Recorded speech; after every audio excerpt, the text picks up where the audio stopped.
मलाई खाना दिनुहुन्छ अनि मलाई बाबाले काखमा लिनुहुन्छ।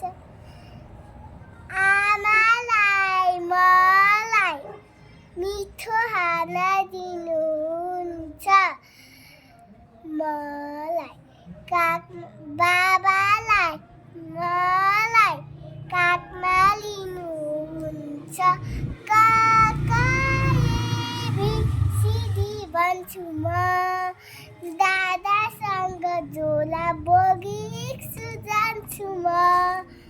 दिदीसँग झोला बोकी स्कुल जान्छु म।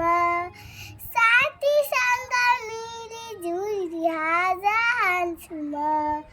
साइले मिसले भनेको नि सबै भन्छ म।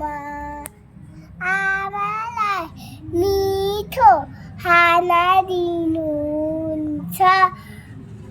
बाबालाई मलाई काखमा लिनुहुन्छ। काका एबिसिडी भन्छु म, दादासँग झोला बोकी स्कुल जान्छु म। दिदीसँग झोला बोकी स्कुल जान्छु म। साथीसँग मिलिजुली खाजा खान्छु म। साइले मिसले भनेको नि सबै भन्छ म।